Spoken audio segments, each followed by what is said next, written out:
The Puranas teach you like a friend. The Kavya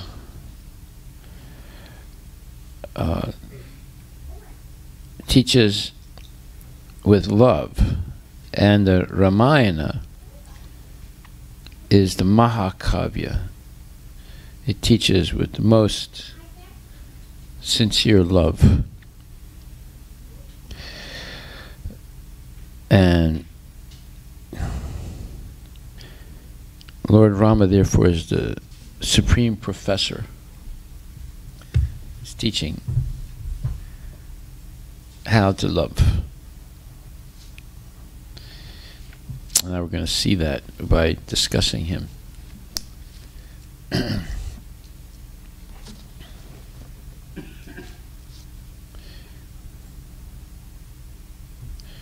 Okay, kavya means poetry. So the Mahakavya is the Ramayana.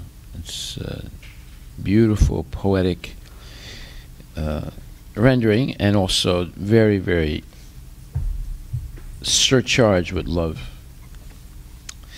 So Sukadeva Goswami, now we're reading from Canto 9, Chapter 10, verse number 16. Sukadeva Goswami said, after constructing a bridge over the ocean by throwing into the water the peaks of mountains, whose trees and other vegetation had been shaken by the hands of great monkeys, Lord Ramachandra went to Lanka to release Sita Devi from the clutches of Ravana. With the direction and help of Vibhishana, Ravana's brother, the Lord, along with the monkey soldiers, headed by Sugriva, Nila, and Hanuman, entered Ravana's kingdom, Lanka, which had previously been burnt by Hanuman. Yeah, when Hanuman went there to find Sita, and then after he found her on his way back, before he started back, he let Ravana's men catch him. And they tied him up, and they brought him in front of Ravana. And Ravana wanted to kill him, and then Vibhishan stopped him and said, "You can't kill a messenger." So, what was the message? The message was, give Sita back immediately. And Rama will forgive you. And but Ravana refused. So, Ravana said, okay, if we can't kill him, monkeys like their tail, so set it on fire. So they set Hanuman's tail on fire. And Hanuman broke the ropes or chains that were tying him up. And he started killing many Rakshasas, and he started going all over Lanka with his tail on fire and set the whole place on fire. and basically burnt most of the city down. You know, and the city was a beautiful city, but Hanuman by himself committed so much damage. Imagine a whole Vanara army coming. If one monkey can do so much damage, imagine what the whole army with millions of monkeys are going to do. But nowadays they put an intelligence chip in monkeys so that they can get more intelligent. You know, they're doing that. And they made that movie. I forget the name of that movie. It's all about monkeys who dominate people. Planet of the Apes. So they're trying to create the Planet of the Apes in reality now. So watch out. The monkeys are going to take over the world. Yeah. The monkeys have already taken over the world. You have all the Rakshasa monkeys. You know. Canto 9, Chapter 10, verse number 16. Okay, so purport says, great mountain peaks covered with trees and plants were thrown into the sea by the monkey soldiers and began to float by the supreme will of the Lord. By the supreme will of the Lord, many great planets float weightlessly in space like swabs of cotton. If this is possible, why should great mountain peaks not be able to float on water? This is the omnipotence of the Supreme Personality of Godhead. He can do anything and everything he likes because he is not under the control of the material nature. Indeed, material nature is controlled by him. Maya dakshena pakriti, suyate satcharacharam, etananena konteya jagat viparivartate. That's 10th chapter, I think it's verse number 9. Let's take a look. Maya dakshena pakriti. No, it's number 10. It's 9th chapter, 10th verse. And it says, only under his direction does prakriti, or material nature, work. Similar information is given in the Brahma Samhita. Yasya gaya brahmati sambrita kala chakro govindam adi purusham tamaham bhajami. Describing how material nature works, the Brahma Samhita says that the sun moves as desired by the Supreme Personality of Godhead. Consequently, for Lord Ramachandra to construct a bridge over the Indian Ocean with the help of monkey soldiers who threw great mountain peaks into the water is not at all wonderful. It is wonderful only in the sense that it has kept the name and fame of Lord Ramachandra eternally celebrated. So it is a real insult that the Christians have forced the renaming of Ram Setu to Adam's Bridge. This is nonsense, and the fact that the Indian government allowed that, it just shows how degraded they've become. Because that bridge is archaeological proof that Ramachandra attacked Lanka, defeated Ravana, and built a bridge by floating gigantic boulders like mountain peaks. So, here, huh? They call it Adam's Bridge, after Adam and Eve in the Bible. Adam didn't build that bridge. By the way, Adam is just a fantasy character. It's you know, it's just an allegory to help us understand how the creation took place. Right? So anyway, what's important is that Russia put up the first satellite in space called a Sputnik, but it wasn't very big. It might have been something like this. And now they've put up a space station also. The Russians and the Americans cooperate together. They have a space station. But that was done with a lot of intelligence and money and a lot of effort, right? But Krishna has put planets in space, and they're in specific orbits, and they're completely synced up, you know. So now we can see the intelligence of the scientists, Russian and American and Chinese or so forth, can put up little Sputniks, little satellites. But the Lord can put up these gigantic planets and the sun. So now we can compare the intelligence of the Lord to those of the scientists. See? So here, that's what he does here. He says, by the supreme will of the Lord, many great planets float weightlessly in space like swabs of cotton. So if you get a swab of cotton and if it's a windy day, you throw it up and it'll go up and stay, you know, floating in the wind because cotton is very light. If this is possible, if the Lord did this, I mean, human beings didn't put up the mountain, the Earth and the planets and the stars and everything in space. They were already there, and they're being maintained in perfect movements. So, if this is possible, why should great mountain peaks not be able to float on water? So there's another example how by the Vanaras, they wrote the name of Rama on every rock, and by the mercy of the Lord, those gigantic boulders floated.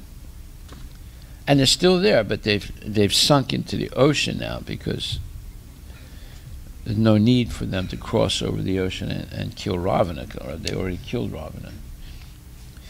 Okay? So here, again, is another interesting thing. Prabhupada's connecting the Brahma Samhita verse, which is, one second, I'll tell you which one it is. Yasya Gaya Brahmati Sambrita Kala Chakro Govindam Adi Purisham Tamaham Bhajami. So that is verse that is Brahma Samhita, 5th chapter, verse number.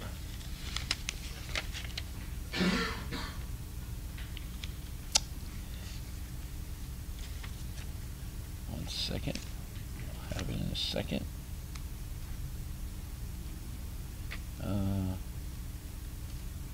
Yeah. No.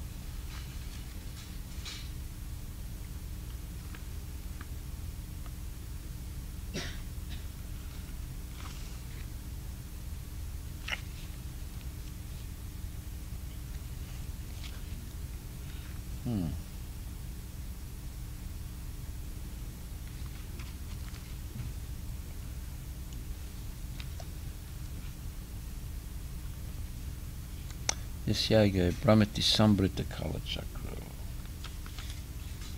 Yeah. Verse number 52. 5th chapter, verse number 52. Yas Chaksuresa Savita Sakala Grahanam Raja Samasta Suramurtya Sesa Teja. Yasyagaya Brahmati Sambrita Kala Chakra Govinda Mali Purusham Tamaham Bhajami. This verse says, the sun, who is the king of all the planets, full of infinite effulgence, the image of the sun, who is the king of all the planets, full of infinite effulgence, the image of the good soul, is as the eye of this world. And it says, of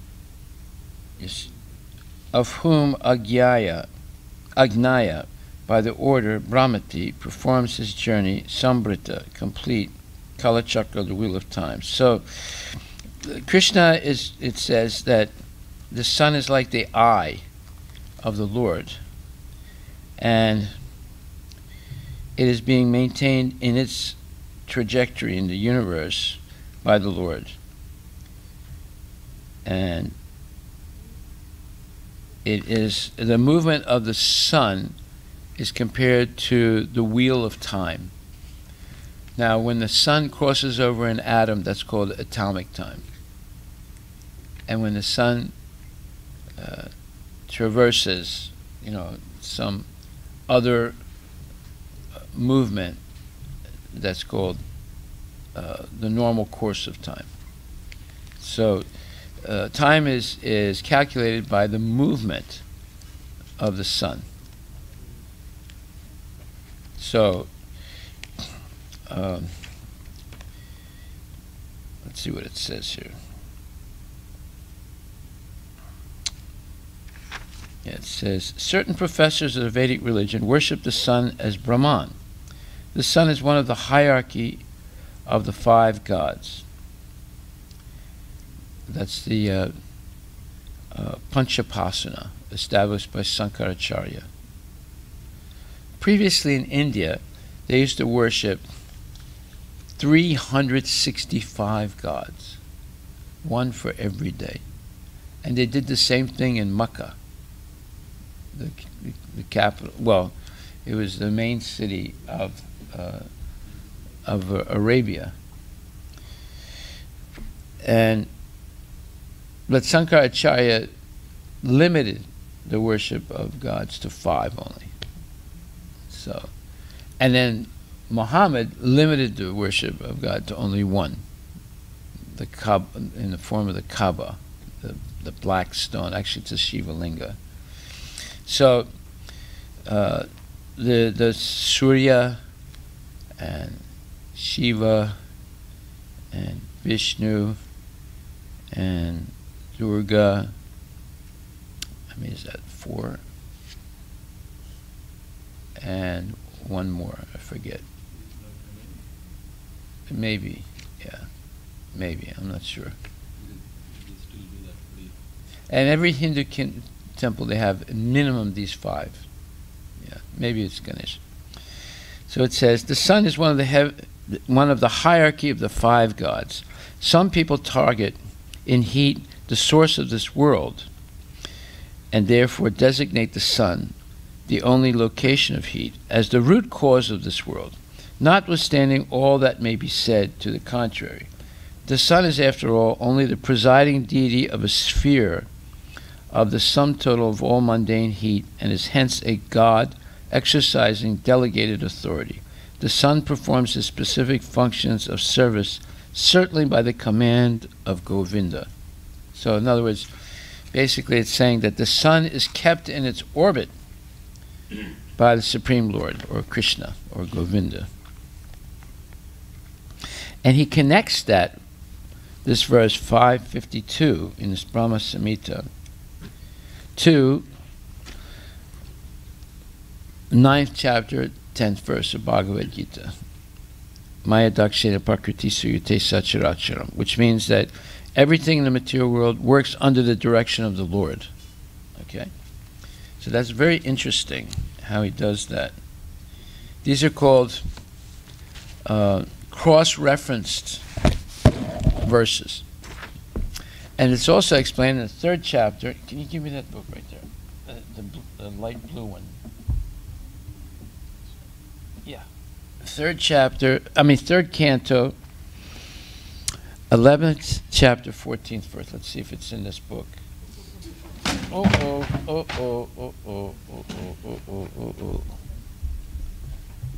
Help. That's okay. Let's see. The 11th chapter is here. Yeah, it's 11th. Oh no, this doesn't have the 11th chapter. Why don't you look it up? You have your computer? Yeah, we have the. So 3rd canto, 11th chapter, verse number 14. And you can read it. These are all cross-referenced verses. 3rd chapter, 3rd canto? Yeah. No, 3rd chapter, 11th canto, 14th verse.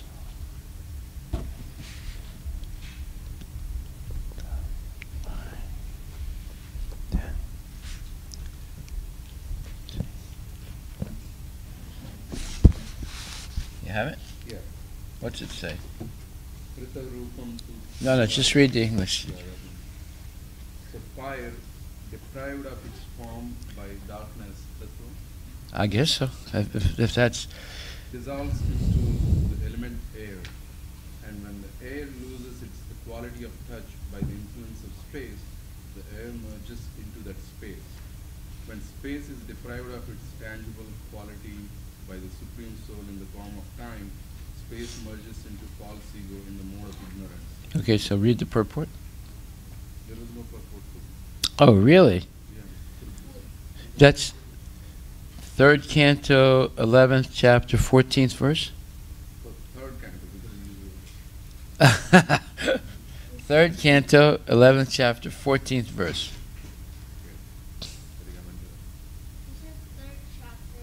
No, 3rd canto, 11th chapter, 14th verse.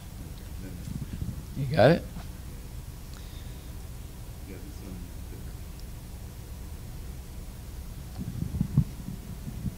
Even for this one, there is no translation. Well, just read the verse. Let's see what it Verse says. is piercing through. What? So 3, 11, 14, right? 3, 11, 14. Yeah, 3, 11, 14. There are different Yeah. Go ahead. Read. So You read it. there are 5 different names for the orbits of the sun, moon, stars, and luminaries in the firmament, and they each have their own samvatsara. So this is the purport.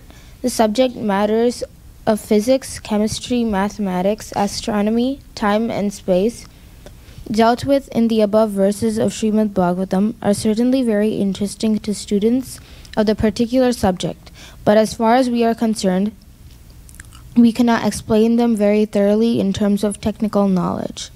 The subject is summarized by the statement that above all the different branches of knowledge is the supreme control of Kala, the plenary representation of the Supreme Personality of Godhead.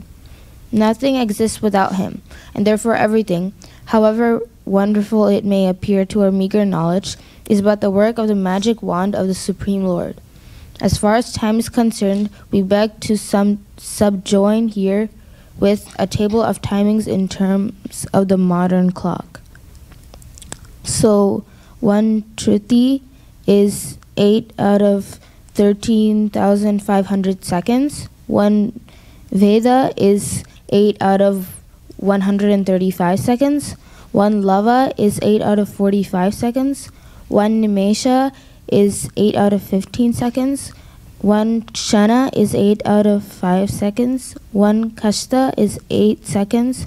1 Lagu is 2 minutes. 1 Danda is 30 minutes. 1 Prahara is 3 hours. 1 day is 12 hours. 1 night is 12 hours. 1 Paksha is 15 days. This is all, go ahead. 2 Pakshas comprise 1 month, and 12 months comprise 1 calendar year, or 1 full orbit of the sun. A human being is expected to see, I told you, time is calculated by the movement of the sun. Okay? So it takes 1 year for the orbit of the sun. Okay, now what is that orbit? The sun with the whole galaxy is revolving around a universal axis in the universe. Yeah, go ahead. The Brahma Samhita 5.52. So there is a human being. Oh yeah. A human being is expected to live up to 100 years. That is the way of the controlling measure of eternal time. The Brahma Samhita 5.52 affirms this control in this way. I worship Govinda, the primeval Lord, the Supreme Personality of Godhead, under whose control even the sun, which is considered to be the eye of the Lord, rotates within the fixed orbit of eternal time. The sun is the king of all planetary systems and has unlimited potency in heat and light. You see, now that is an alternative translation of this verse. Bhaktisiddhanta says, the sun, who is the king of all the planets, full of infinite effulgence, the image of the good soul, is as the eye of this world. I adore the primeval Lord Govinda, in pursuance of whose order the sun performs his journey mounting the wheel of time. So that's a little bit different than what he said there, right? Yeah. Here it says the sun is the eye of the Lord. Yeah, the eye of the Lord, yeah. Okay, so that's it? Yeah, so the sun determines, the movement of the sun determines time.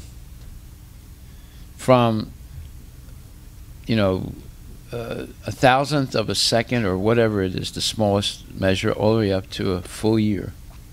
Okay. So, who is controlling the movement of the sun?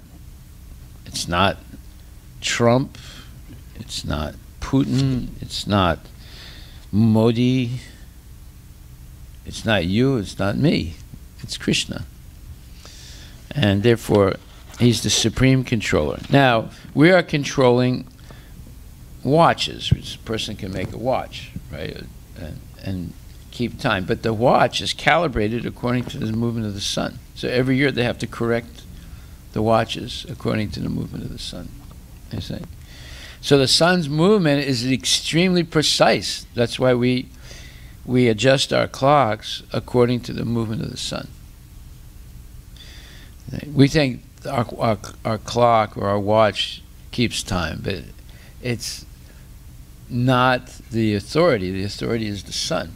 And the movement of the sun is precise, much more precise than our watches. That's why the watches have to be corrected every year. And that's why sometimes every 4 years there's a leap year. Right?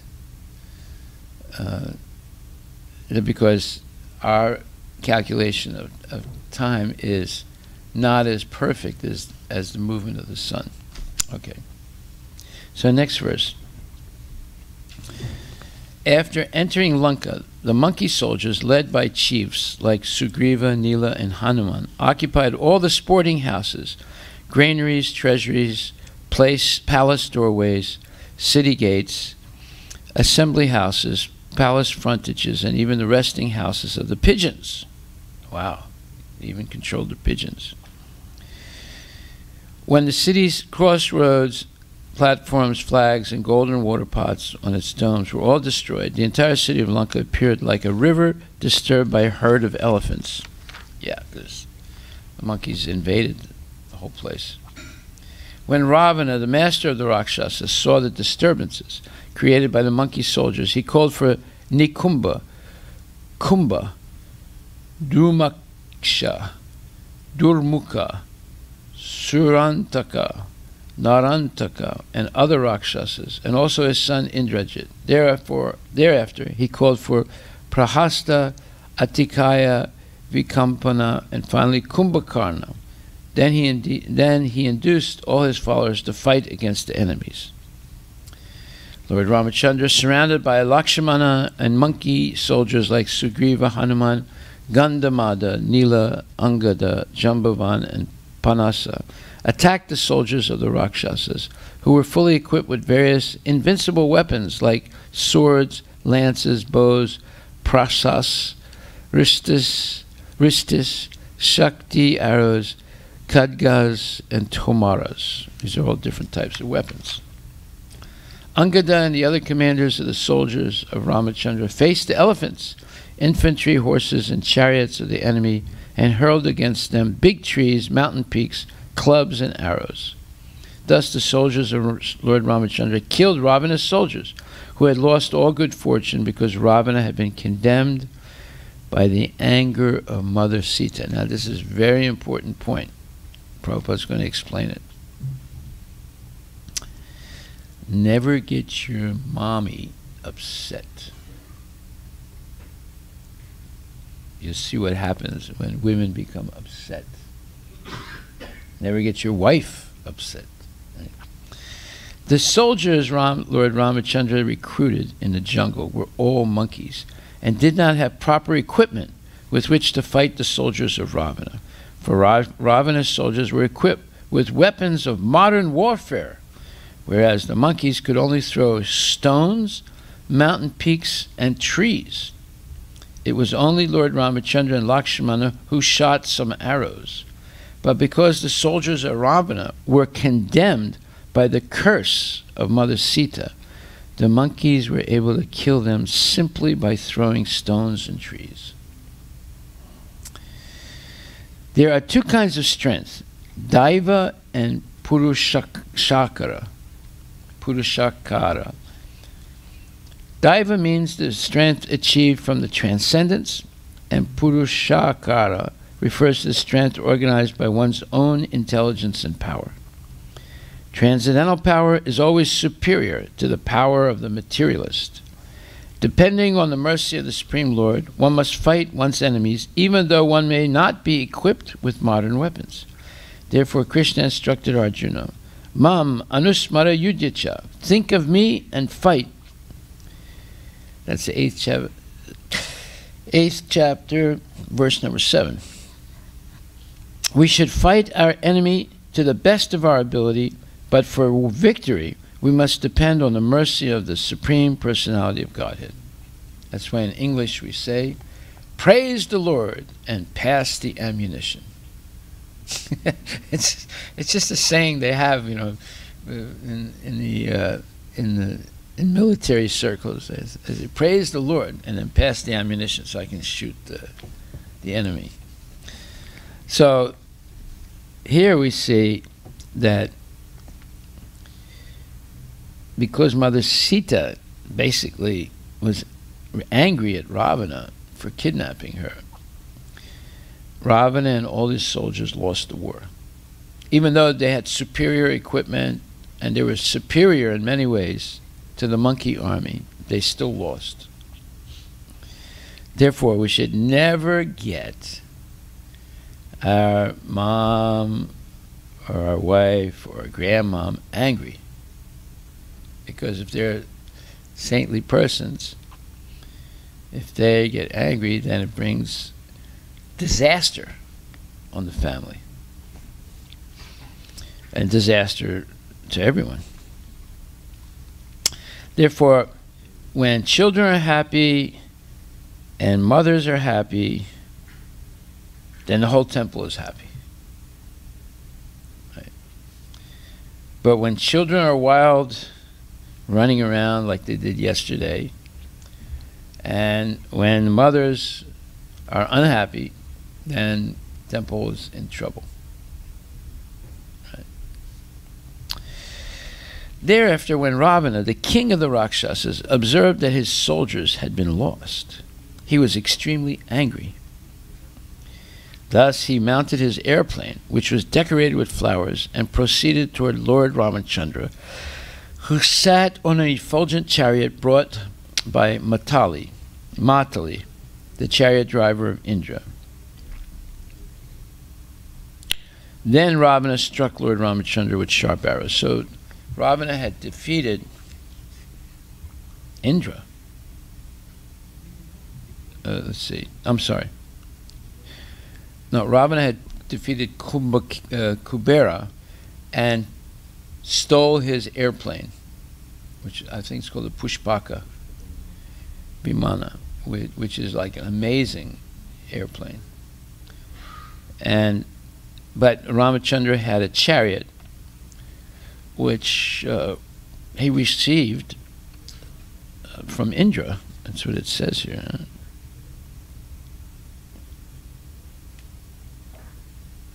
Yeah, because Lord Ramachandra was sitting on an effulgent chariot brought by Matali, the chariot driver Indra. Okay, so now Ravana attacks Lord Ramachandra. Lord Ramachandra said to Ravana, "You are the most abominable of the man-eaters." In other words, you're the worst of the Rakshasas. Rakshasas eat people. Right? They'll put a human being in between two big buns, like a hamburger or a hot dog, and they eat them.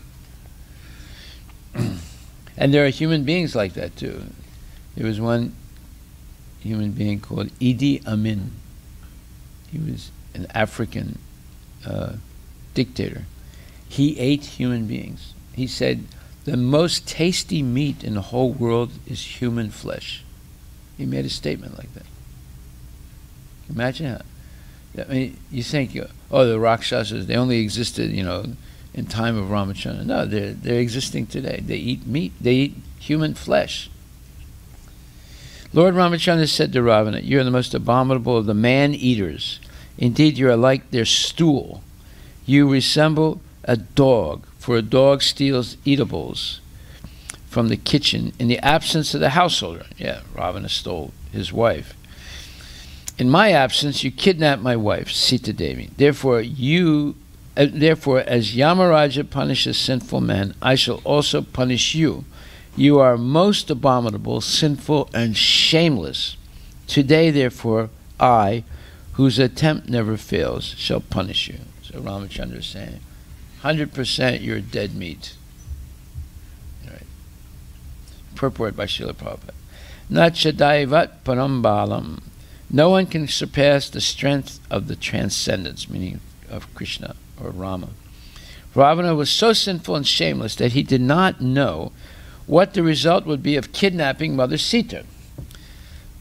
The pleasure potency of Ramachandra. This is a disqualification of the Rakshasas. Asatyam apratistam te jagad ahur anishwaram. This is from the 16th chapter of Bhagavad Gita. It says, the Rakshasas are unaware that the Supreme Lord is the ruler of the creation. They think that everything has come about by chance or accident, and that there is no ruler, king, or controller. Therefore, the Rakshasas act independently as they like, going even so far as to kidnap the goddess of fortune. This policy of Ravana's is extremely dangerous for the materialist. Indeed, it brings ruin to the materialistic civilization.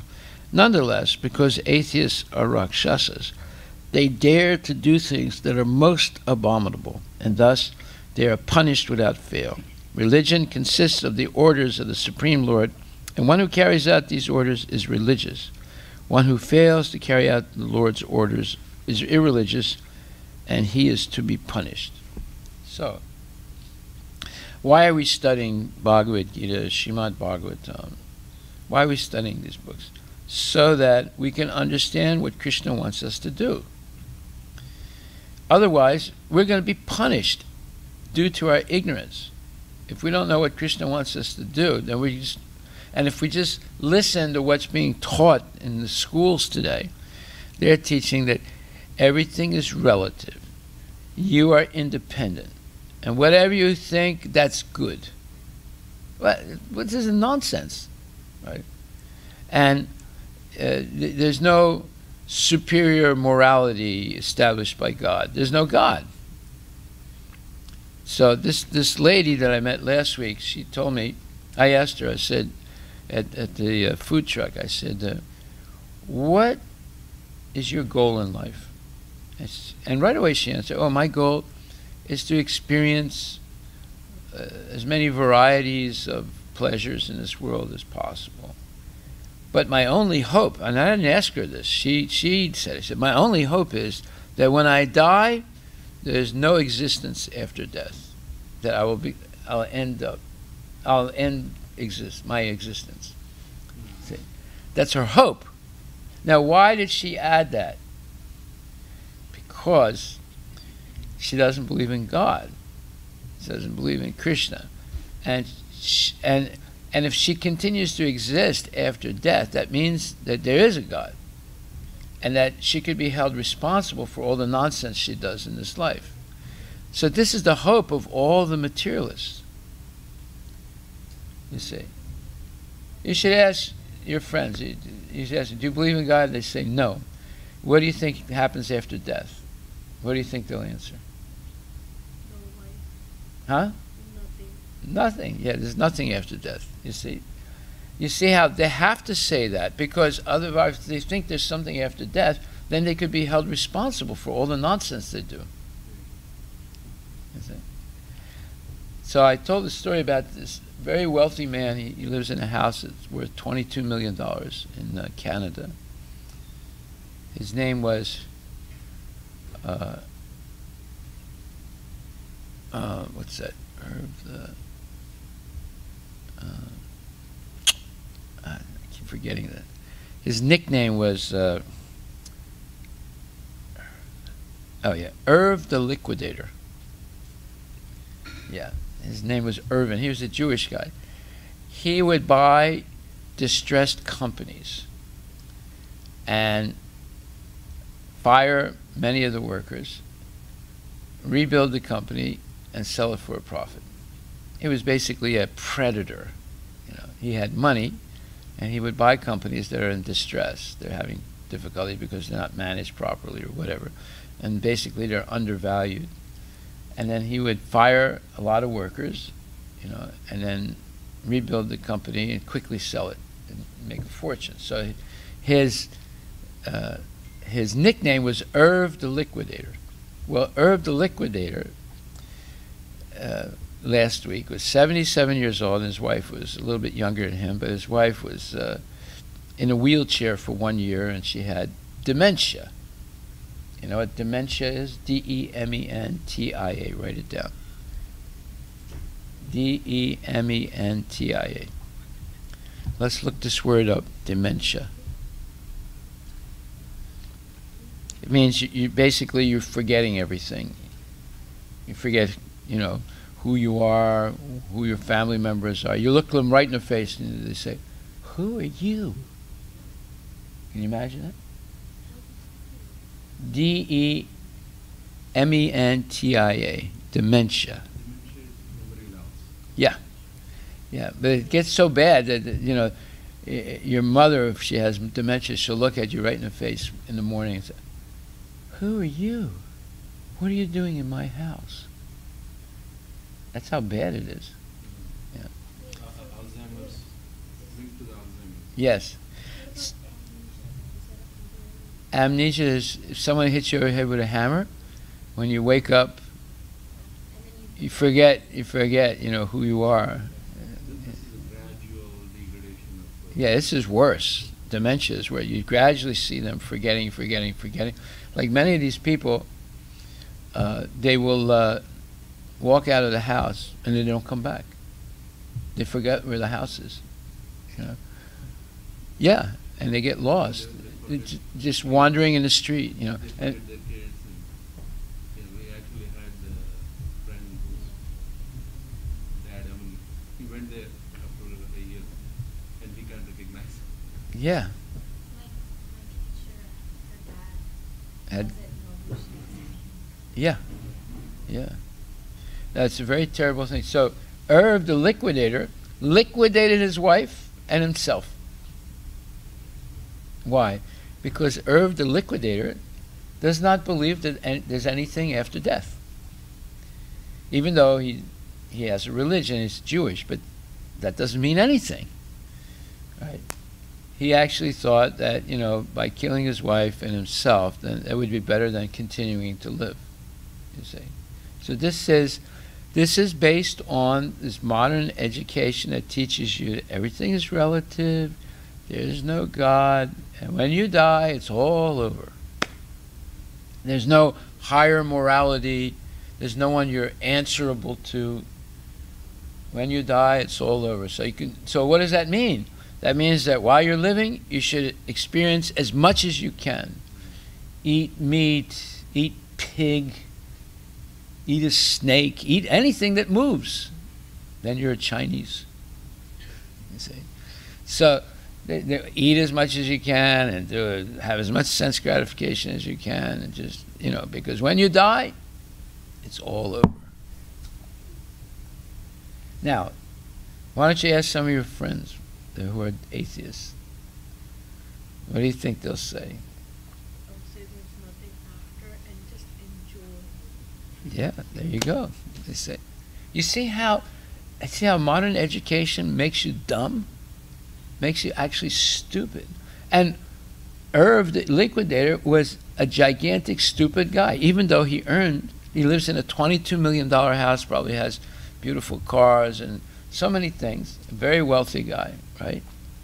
But yet, he's so stupid, he kills his wife and kills himself. Because he thinks, I don't have any reason to live anymore because I can't have any good sense gratification anymore, so I may as well just kill myself. And after death, there's nothing, so I don't have to worry. You see how dumb people become by this type of education, Okay, so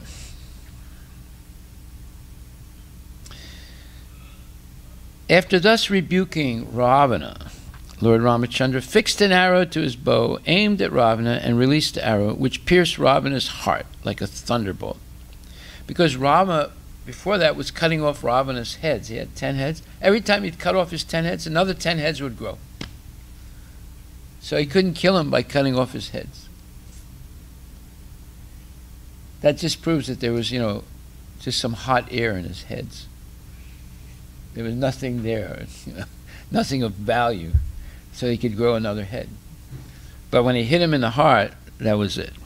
Upon seeing this, Ravana's followers raised, because he falls down like a thunderbolt, boom. Upon seeing this, Ravana's followers raised a tumultuous sound. What does tumultuous mean? Yes. Very loud, yeah.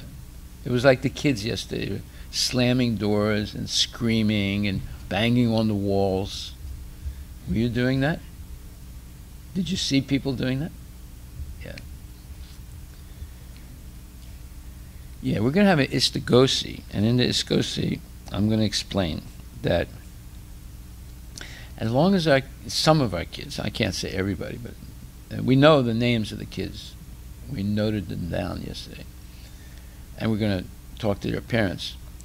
If they continue doing that, they're not going to be allowed to come to this temple, including the parents. But if they can correct their kids, then, because their children running around like that is very detrimental example for the visitors.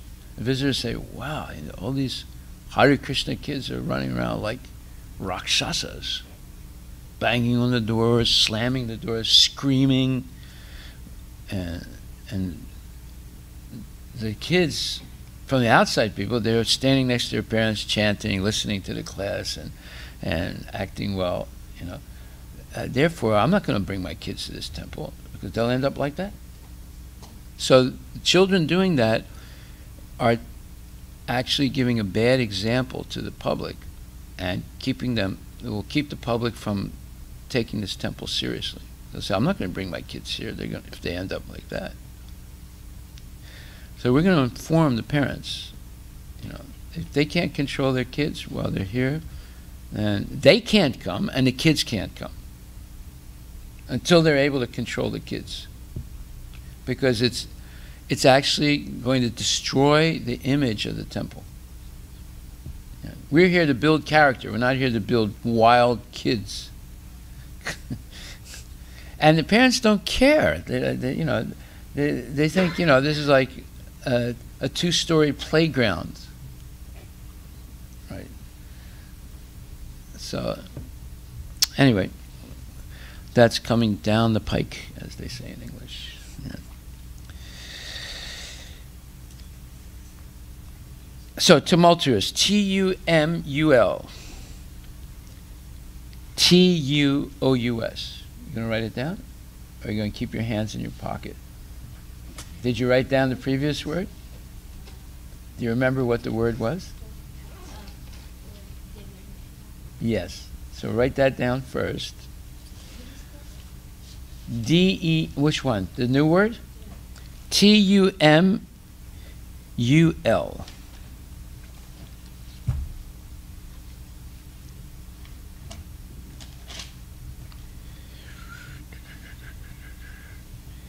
And then T-U-O-U-S. T-U-M-U-L, T-U-O-U-S. Tumultuous.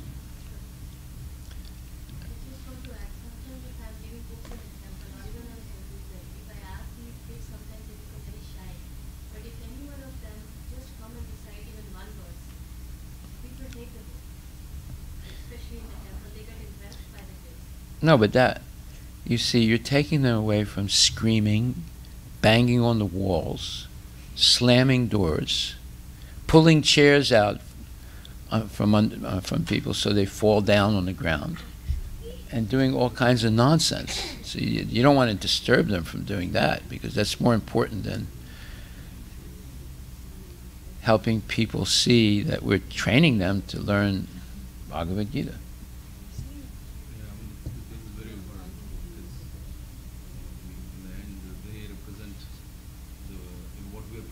Yeah, we're preaching wild kids. Yeah.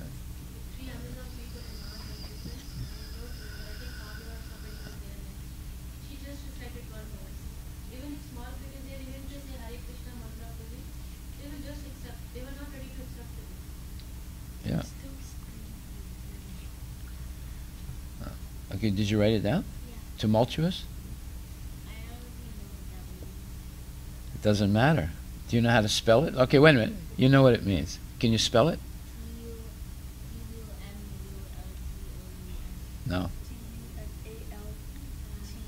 No, no, no. The first part you got right. T-U-M-U-L. T. No. See? Can you write it down? You see, whenever you think you know something, you're going to be tested. And if you don't know it, but you think you know it, that means you're a nonsense. T-U-M-U-L-T-U-O-U-S.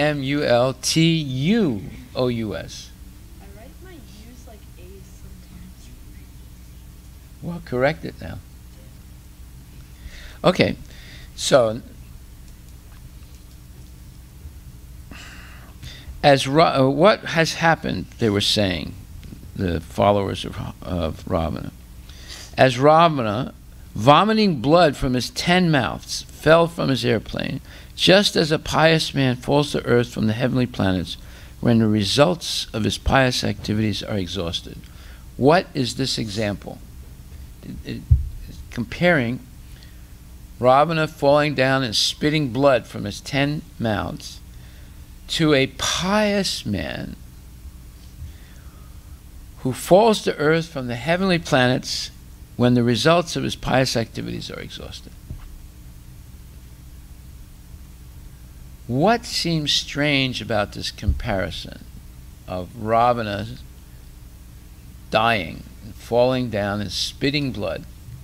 Why is it compared to a pious man who falls down from the heavenly planets after the results of his pious activities are exhausted? This is actually a verse, Bhagavad Gita, in the 9th chapter. Is it 9:21? Try, what's it?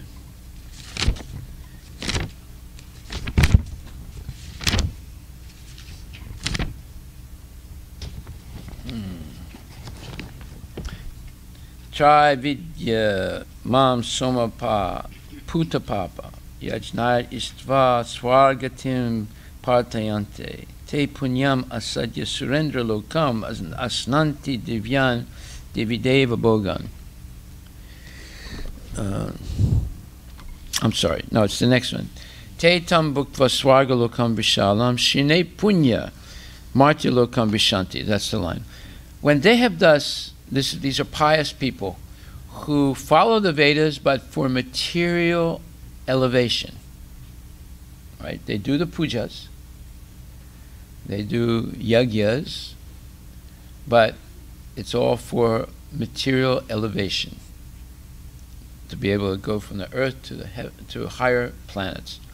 So when they have thus enjoyed vast heavenly sense pleasure and the results of their pious activities are exhausted, they return to this mortal planet again. What's mortal mean? M-O-R-T-A-L. Huh? What? Mortal means that you are going to die. So this planet is called Martya Loka. It's the planet of mortality, where people are born and they die. So write this word down, M-O-R-T-A-L. It means that you are destined to die. As soon as you're born, you begin to die. So now it's 3 words, dementia, tumultuous, and mortal.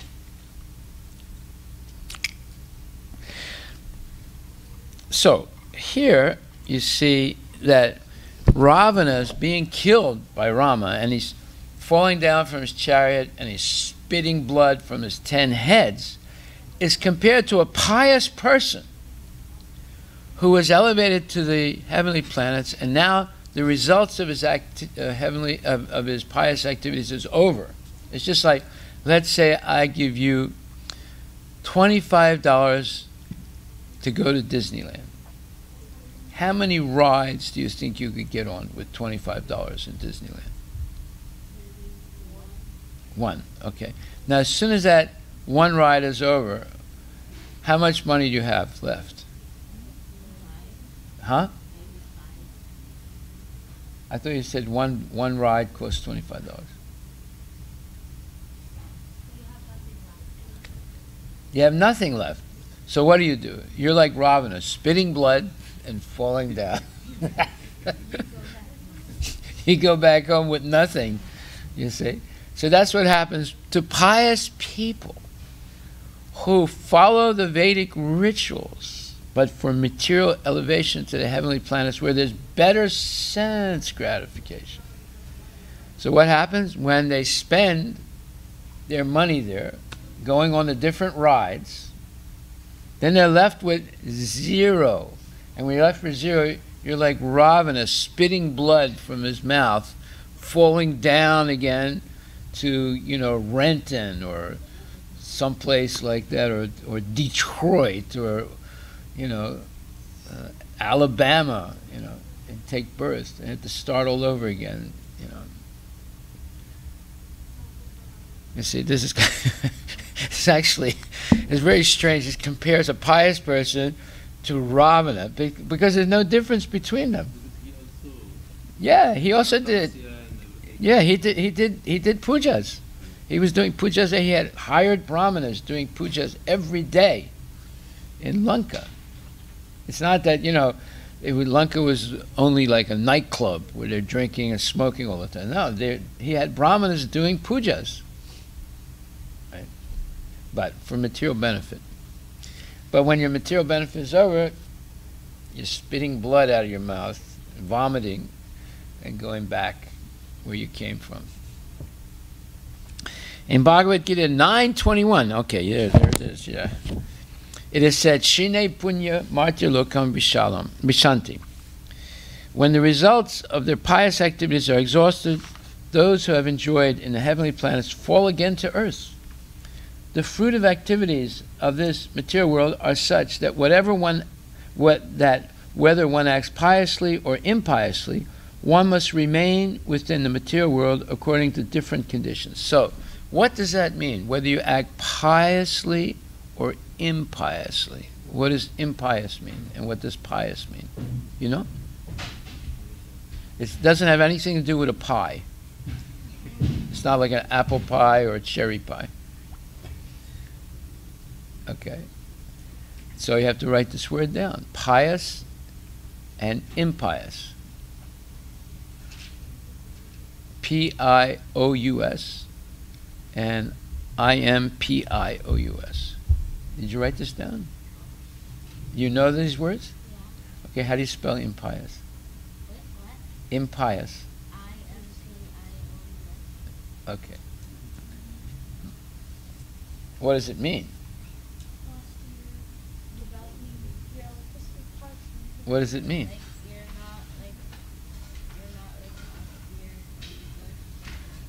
not Impious means you're not pious. It's the opposite of pious. It means that you're pious. What does pious mean? like you're good and you do like austere things Yeah, you do pujas for material benefit. Yes. Pious? Yeah. Mostly, in the most mode of goodness. It says in the general definition here, devoutly religious. Yes. Yeah. But materialistically inclined. You follow religion for a materialistic goal. Okay. So now let's read this purport. It's really nice purport. Prabhupada says in Bhagavad Gita 9:21 it says Shine Punye Martya Lokam Vishanti. When the results of their pious activities are exhausted, those who have enjoyed in the heavenly planets fall again to earth. The fruit of activities in the material world is such that whether one acts piously or impiously, one must remain within the material world according to different conditions, for neither pious nor impious actions can relieve one from Maya's clutches of repeated birth and death. So, would you say it's good to be pious? Is it better than being impious? Yes. It's not good because it doesn't solve your problem of getting out of the cycle of birth and death, going back to God. So what is good, really good? I mean, being pious is not really good, although it's better than being impious. So what is really good? Yes, Arush. Yeah, okay, you want to say something too? Go ahead. Yeah. Yes, because then you're free of birth and death, old age and disease. Now, that's still not the highest goal, but you're getting much closer by becoming free of birth, death, and of bad karma, good and bad karma. Both good karma and bad karma are both bad because it doesn't free you from the cycle of birth and death. So, good karma is called karma. Bad karma is called vikarma. So what's the third type of karma? Yes. Okay. What does akarma mean? You know it, Ria? What? Yes. Yes. But say a little bit more about it.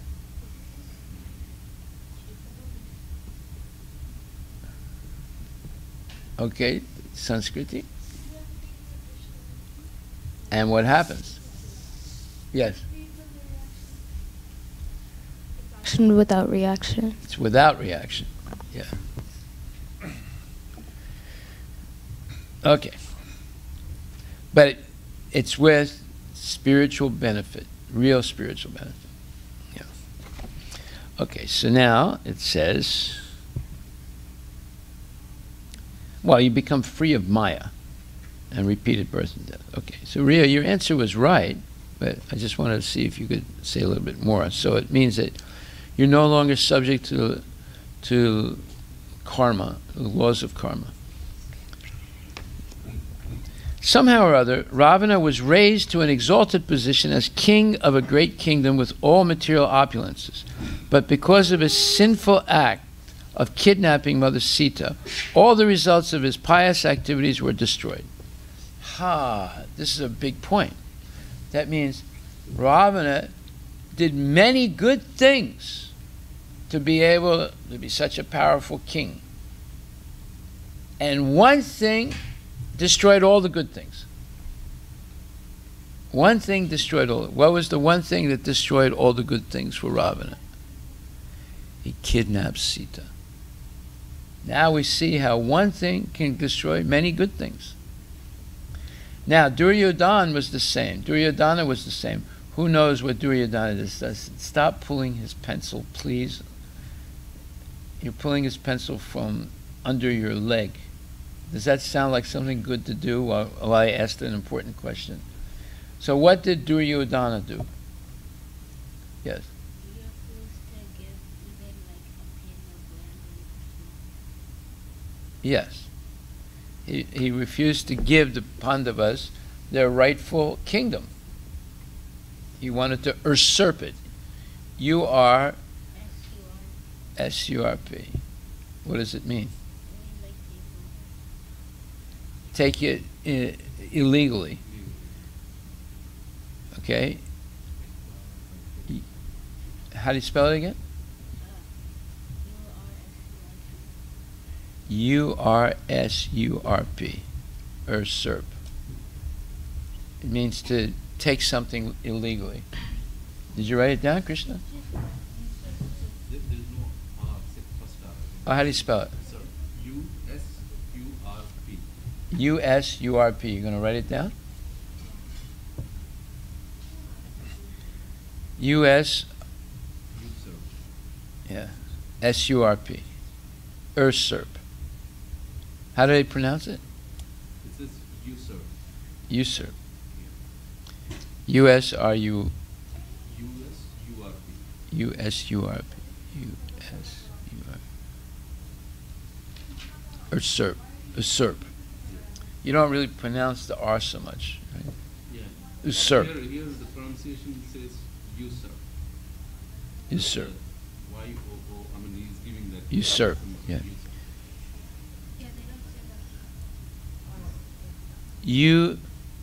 U-S-R-U-P. No, how do you spell it? Spell it? U, S-U-R-P. yeah. U-S-U-R. Oh, yeah. U-S-U-R-P. Yeah.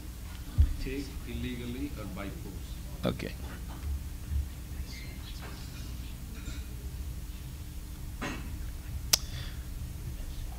Okay. U-S-U-R-P. Okay, so now he says here... So you see how one thing can destroy, one bad thing can destroy many good things. Does that make sense? So that shows you how powerful a bad thing is. It can wipe out many good things. So is it smart to do bad things? No, it's not smart to do bad things. It's very dumb to do bad things. Because it can wipe out many good things that you've done. And right away. Ravana did a lot of austerities and penances and yagyas and things like that. And just because he kidnapped Sita, he lost all of that. Lost everything. So now we have to realize how bad it is to do bad things. You do one bad thing, you can destroy hundreds of good things that you've done. What do you think about that, Arush?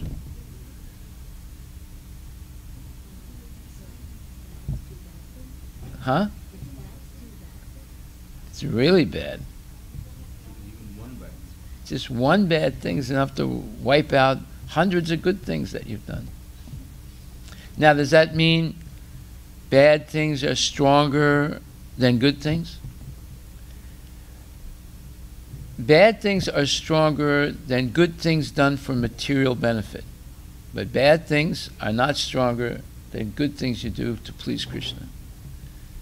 So we should never do good things just for material benefit. We should only do good things to serve Krishna. You see? Because one bad thing can wipe out hundreds of good things we did for material benefit. You understand that? You understand that? You do? Okay. If one offends an exalted personality, especially the Supreme Personality of Godhead, one certainly becomes most abominable. Bereft of the results of pious activities, one must fall down like Ravana and other demons. So this means if you insult a pure devotee, no matter what you have, no matter how powerful you are, and Ravana was most powerful, he defeated the Devas, you will lose everything. So we should never insult pure devotees. And, by the way, you shouldn't insult anybody, because let's say one of your atheistic friends, right? And you get mad at him and say, "Oh, you're an idiot," and he gets offended, right? But if later on he becomes a pure devotee, you're responsible for having insulted him retroactively. You know what retroactive means? It means you did something in the past, and then in the future you do something, and you're charged for what you did in the past. Going back in time. It goes back in time. So retroactive, RETROACTIVE, retroactive. So Sanskrit, if you want me to call on you more, you sit over here, because I'm not always. I have to bend my head to look at you.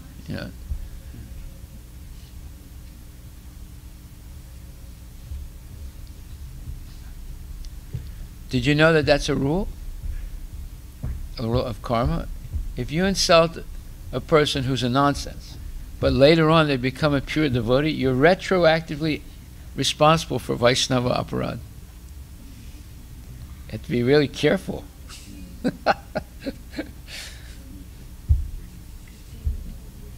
Yes.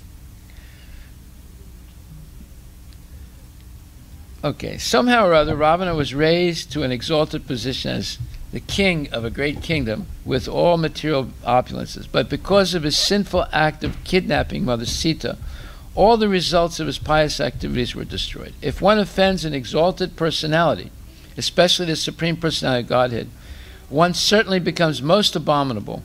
Bereft of the results of pious activities, one must fall down like Ravana and other demons.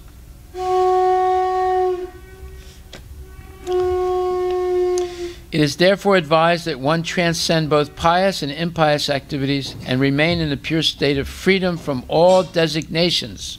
We'll discuss that in a few minutes. You see how we're just in one purport, so much information.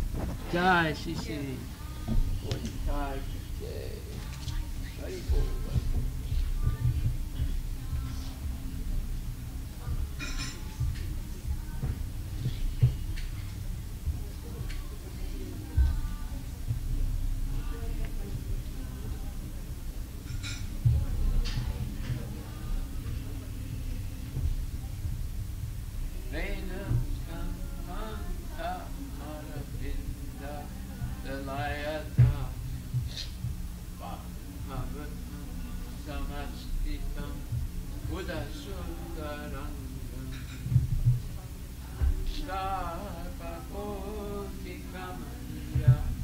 Vishesha Shubha. Jai Jagannath Baladevi Devi.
Yeah, he accidentally he switched it to neutral.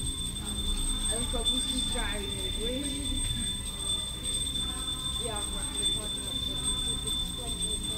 I'm so excited. It's like the parking gunner.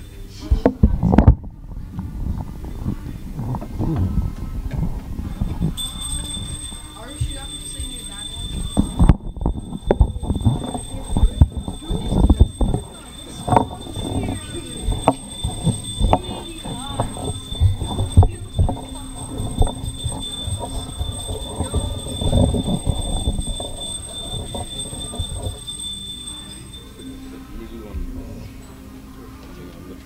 Pushing down.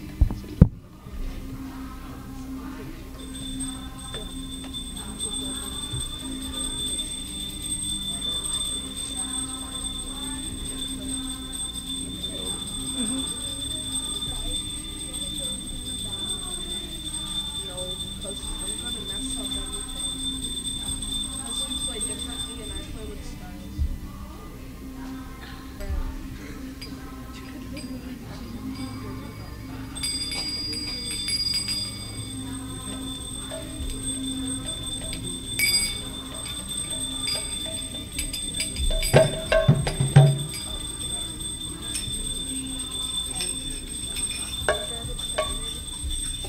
Yashomati नंदन ब्रजबर नागर गोकुल रंजन काना यशोमती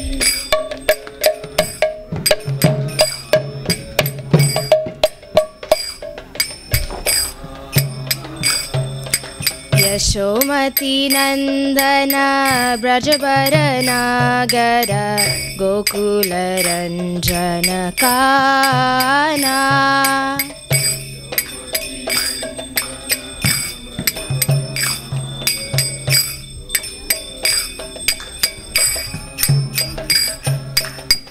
गोपीपरनधन मदन मनोहर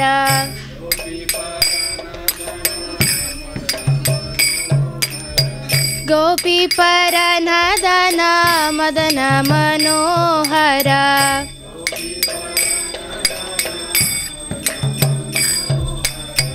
कालिय दमन विदाना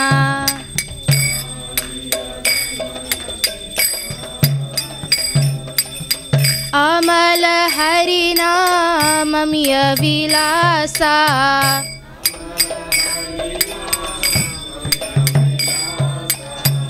अमल हरिनाममिय विलासा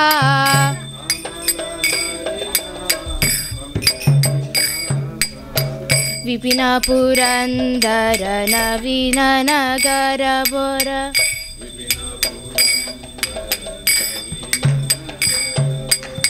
बंसी बदन सुवासा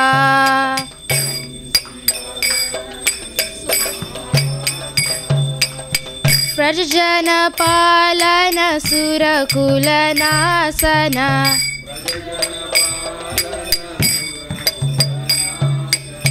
प्रजन पालन सुरकुल नासन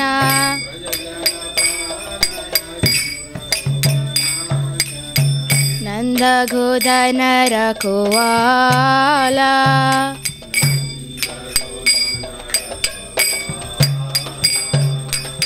गोविंद माधव नवनीत तस्कर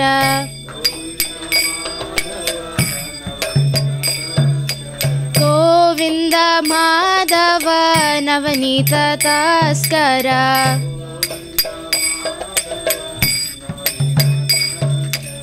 सुंदर नंद गोपाला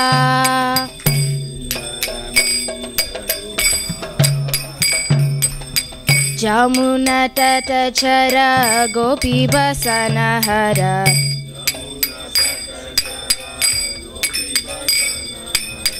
रस रसिक कृप मोया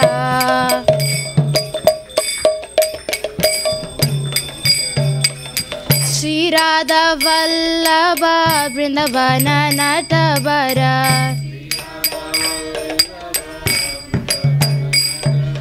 श्री राधा वल्लभ वृंदावन नटवर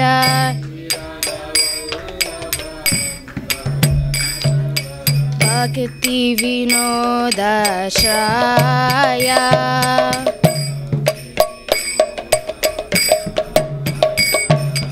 यशोमती नंदन ब्रजवर नागर गोकुल रंजन काना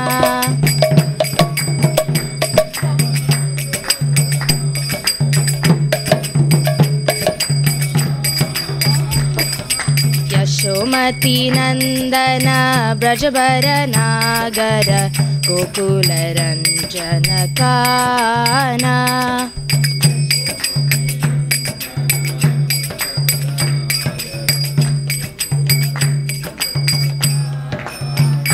जयो राधा नीला माधव राधे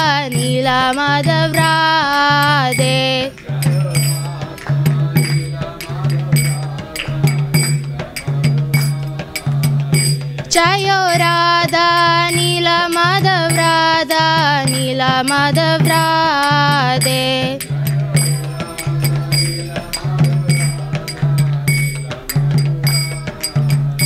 जयो सीताराम जयो सीताराम जयो सीताराम जयो लक्ष्मण हनुमान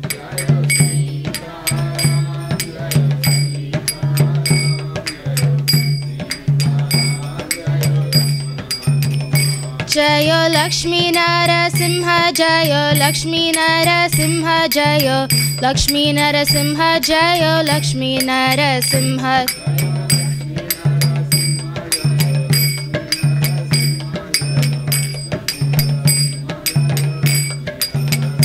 जयो जगन्नाथ जयो बलदेवा जयो जगन्नाथ जयो Baldeva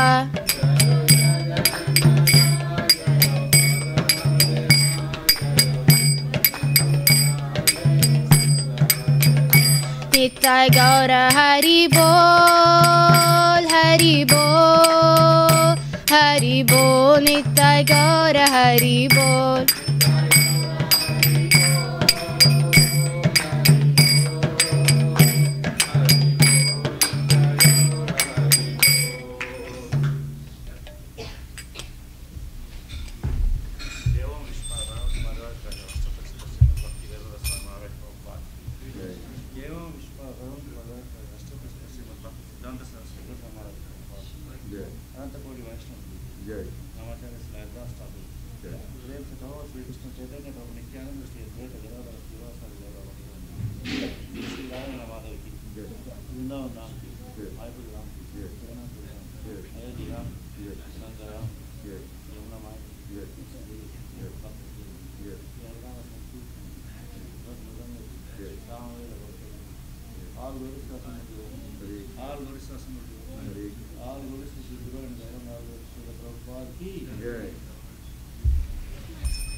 Okay.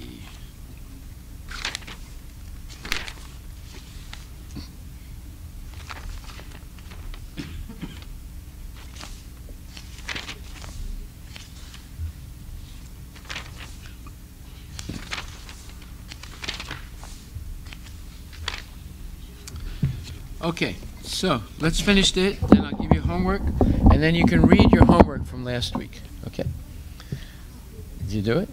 I forgot to write it down and I forgot it. I told you 10 times before you left. I forgot my notebook. I forgot. That's 2, 3, 4, 5 forgots. It's not very serious. Why can you not ask Krishna what the homework was? Why didn't you ask Arush what the homework was? Oh, huh? Okay, well you could ask Shrestha, or you could ask Riya, right? That means you were not thinking, you were stinking. So let's start thinking again, all right? Okay, so now it says,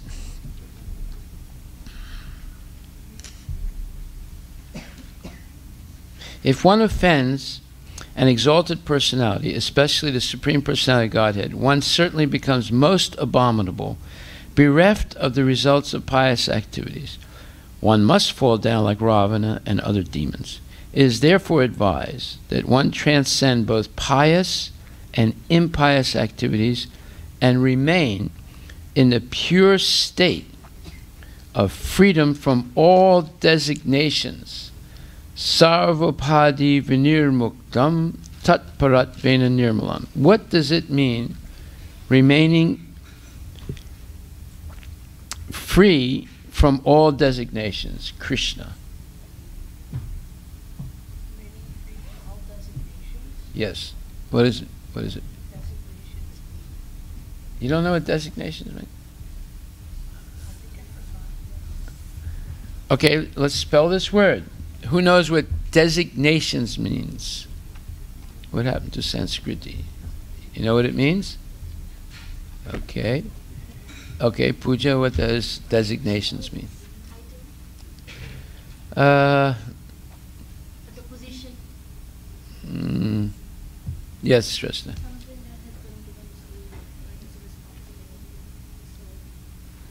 I mean, those might be secondary or tributary meanings, but it's not the direct meaning of the word. You know what secondary and tributary means?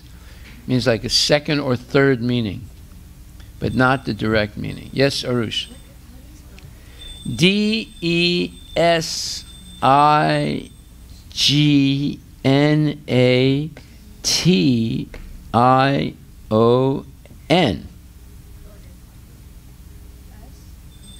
D-E-S-I-G, N-A-T-I-O-N. Did you write it down? Yeah. You got it? Got it? Because designation means how a person, well, their qualities. Like, for example, they would say, I am a rich man. That's a designation.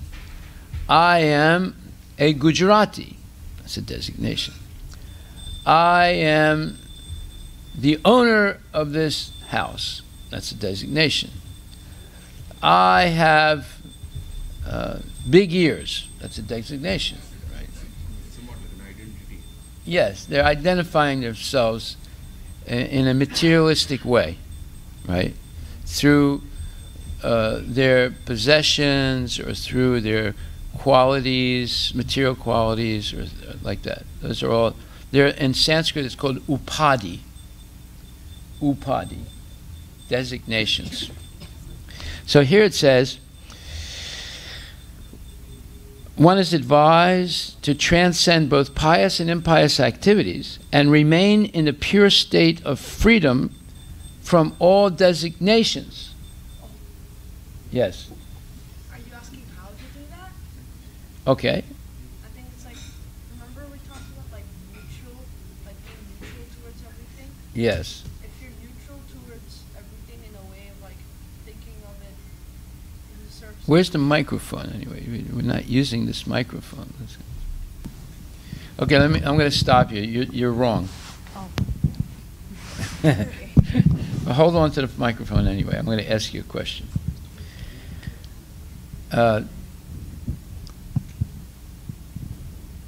Well, you're not really wrong.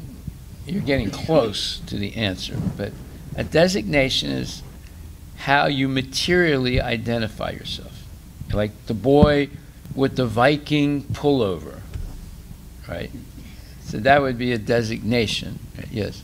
So, if you have to rid yourself of all material designations, then what you have to do is understand your finally what are you talking about? Yes. Yes. You have to understand your relationship to Krishna, to discard your material designations and understand your the spiritual reality of who you are. Designations are identifying with things that you are not eternally, right?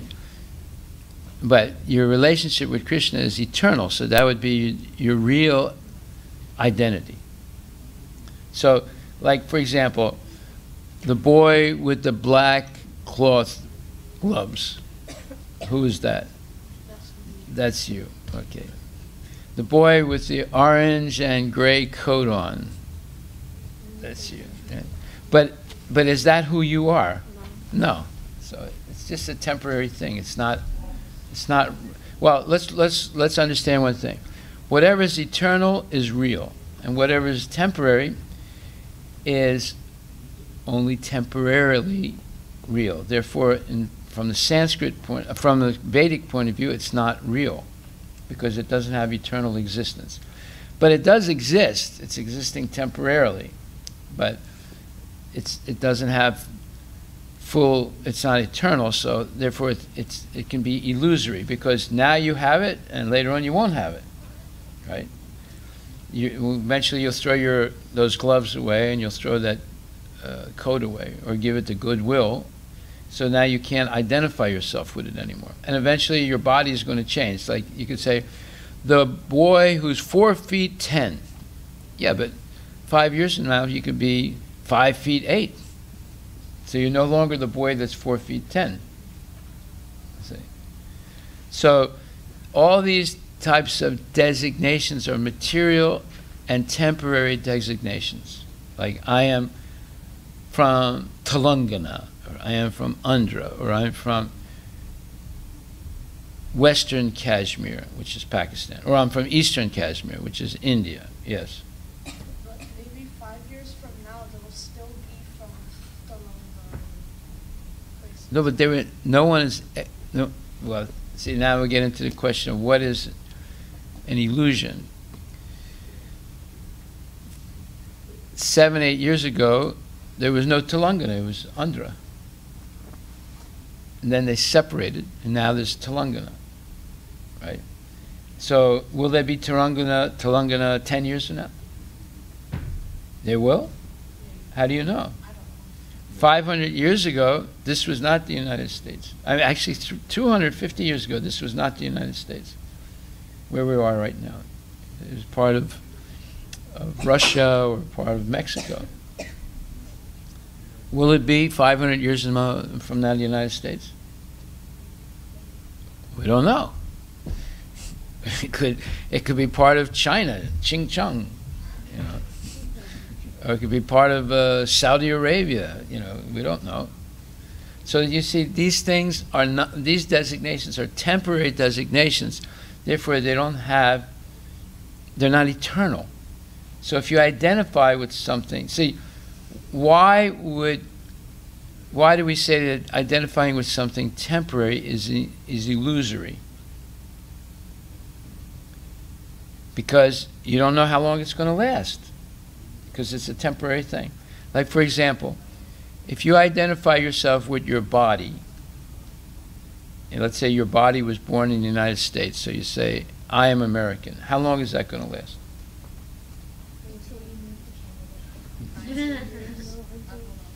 Why? I mean, let's say the normal lifespan in Kali Yuga is 100 years old. So how old are you now?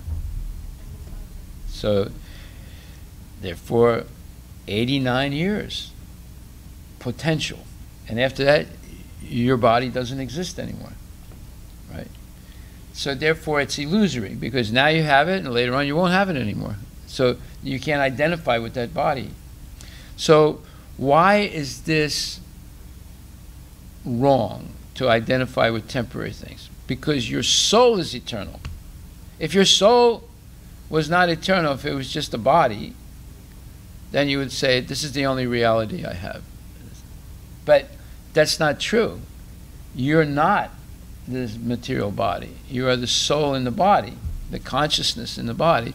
So therefore, it's illusory to identify with something that you're not. That's what a false designation is. You identify yourself with something that you actually are not. Therefore, it's saying that not only you have to transcend both pious and impious activities, but you have to also attain a pure state of freedom from all designations. That means material designations. When one is fixed in devotional service, he or she is above the material platform. On the material platform, there are higher and lower positions. But when one is above the material platform, he is always fixed in a spiritual position. Sagunan samatityaitan brahma bhuyaya kalpate. That means you, through devotional service, you are elevated above the influence of the modes of material nature. And you're fixed in the state of Brahman. What is the state of Brahman? Where there's no more hankering and lamentation.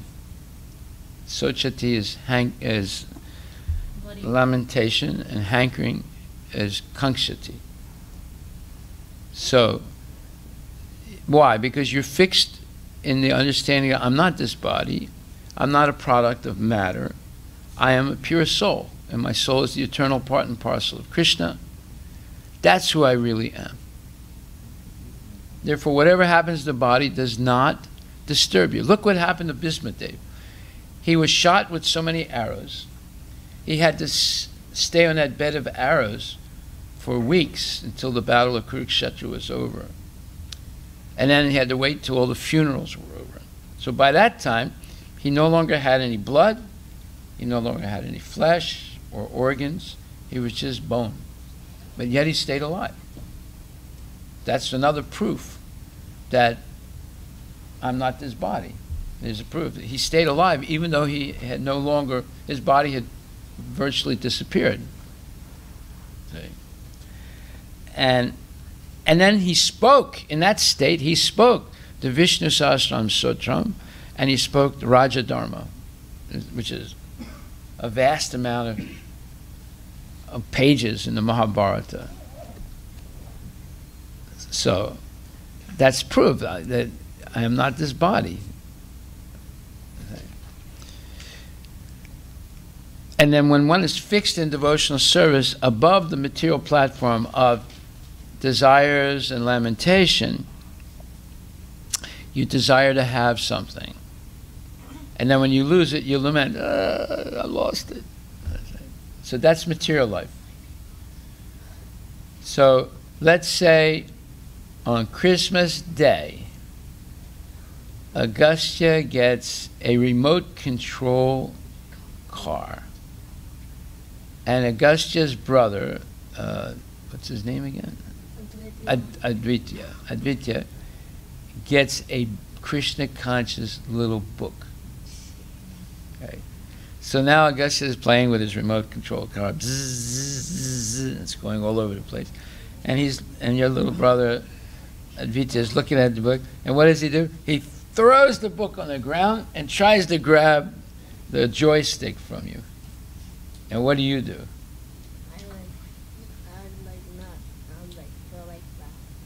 You wouldn't let him do it, right? Yeah. And then he starts crying.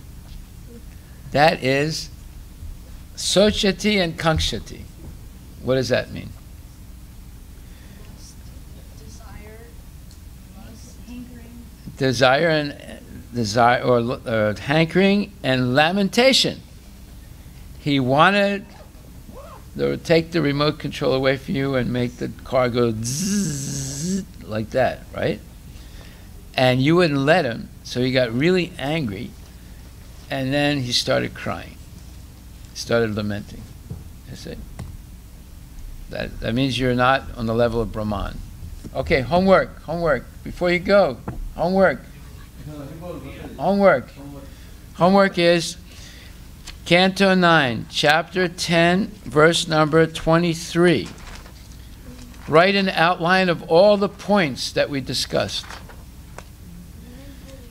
9.10.23. 9.10.23. Write down all the points that we discussed. You got it? 9.10. Yes. I was there on Saturday, so I did the Saturday homework. Okay, 1 second. You're going to get a chance to read. All right, anyway, now you have your homework. Even though I didn't finish reading the whole thing, it's okay. So now you can read your homeworks. Go ahead, Arush, you can read yours. That was from Saturday. Go ahead. What was the homework? Tell us what the homework was. It was read Bhagavad Gita 3.41 and Bhagavad Gita 3.42 and explain how to turn lust to love. Very good. Go ahead. Answer. 1. By following the 4 regulative principles, which are no meat eating, no intoxication, no gambling, and no illicit sex. And 2. Chanting at least 16 rounds daily. Good rounds. Yeah. Not just, not like, it have to be good rounds. Hare Krishna, Krishna Krishna, Hare Ram, Ram Ram. Okay, go ahead. Number 3. Engage in regulated devotional service. And regulated means I must do it, and yeah, that was it. What? Regulated means I must do it. Like On a regular, yeah, regularly means, no. Duty means I must do it. Regularly means I must do it at these times in the day, every day. Okay, like I'll chant, 2 rounds before I go to school, 2 rounds when I come home from school, 2 rounds before I go to bed, or something like that. That's regular, at regular times. But duty means you must do it. Okay? All right, anybody else did their homework from Saturday or Sunday or? Saturday. Okay, go ahead, Agastya, and then you're next, Sanskrit. I forgot my notebook. If you would sit over here, I would see you're sitting behind Shrestha, so sometimes I see you, sometimes I don't see you. She hides. I know, she hides, yeah. Go ahead.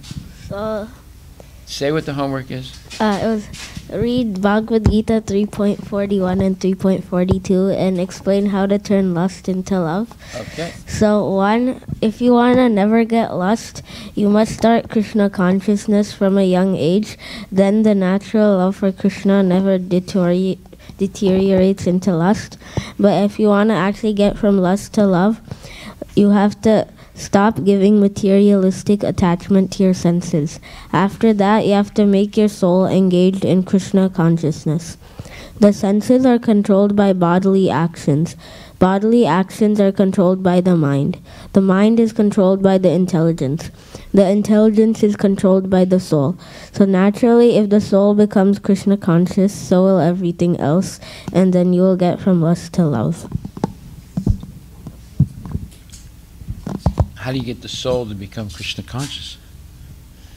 You didn't answer the question. By following the 4 regulative principles and chanting 16 good rounds. Yeah.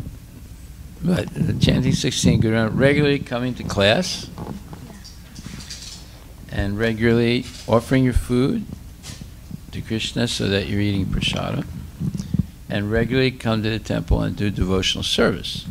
Then, because you can chant Hare Krishna, but unless you have association of devotees in which you're hearing Bhagavad Gita and Srimad Bhagavatam and eating only prasadam and doing service, you you don't get the full immersion in devotional service.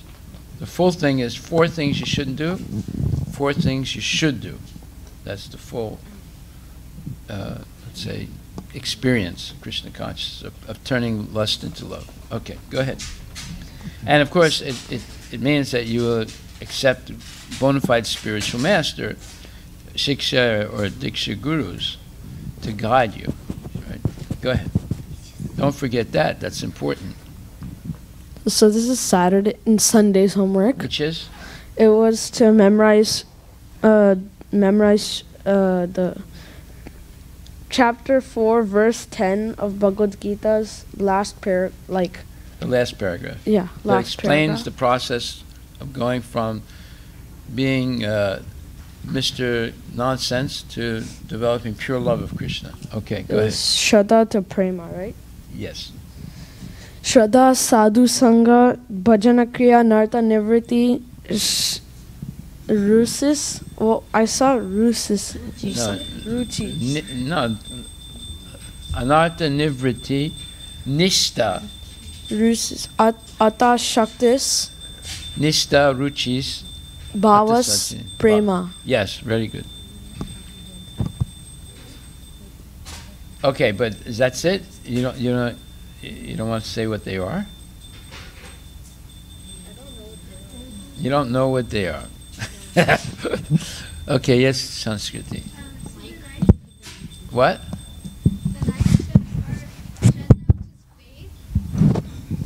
Sadhu Sangha, which is association with devotees, Bhajana Kriya, which is performance of devotional service, Anartha Nivriti,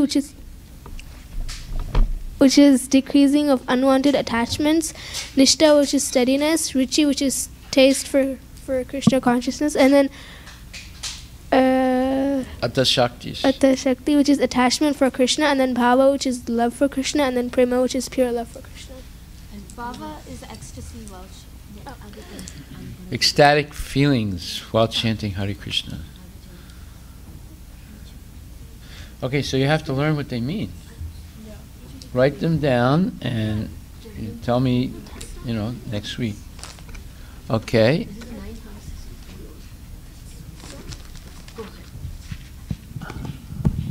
So Prabhu, she also written 9 processes by which she can attain, by which one can attain is Shravanam, hearing, Kirtanam, chanting, Vishnu Smaranam, remembering, Padasevanam, serving the Lord, Archanam, deity worship, Vandanam, praying, Dasyam, following the Lord's order, Sakhyam, serve as friend, Atma Nivedan, surrender, and also under the shelter of Guru, you can attain these 9 stages of bhakti. Excellent. Those are the 9 processes of devotional service. So that's the answer. By engaging, by following the 4 regulative principles that you shouldn't do and 4 regulative principles that you should do. Also, you can add on the 9 processes of devotional service, and especially, you have to mention accepting shiksha and diksha gurus. Right? That's crucial. Okay, good. Shosna.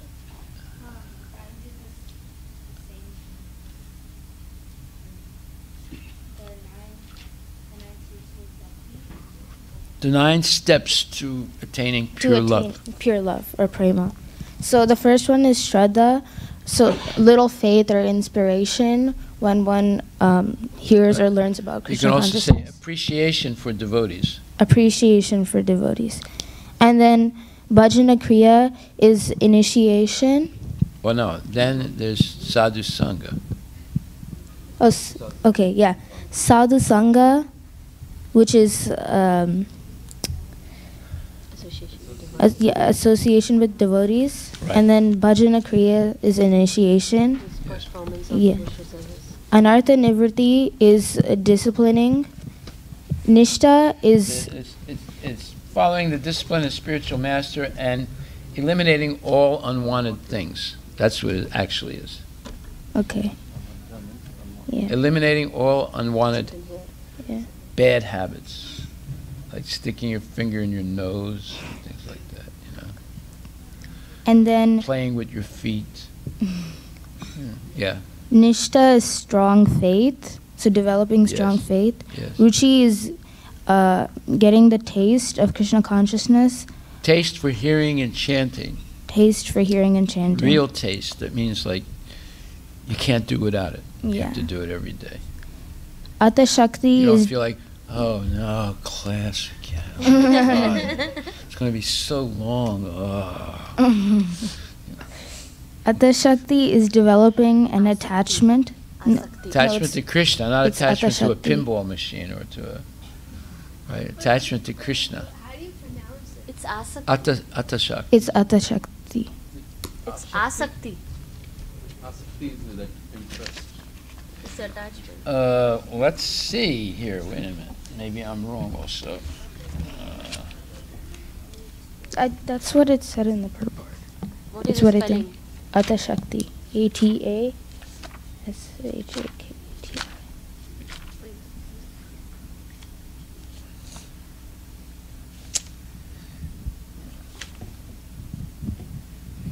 Atta Shaktis. Atta Shakti. Yeah. So Ashakti means something else. Yeah. Atta Shaktis. So Atta Shakti is developing an attachment for hearing and chanting. And then Bhava is feeling ecstasy while chanting. And then Prema is pure love for Krishna. Very good.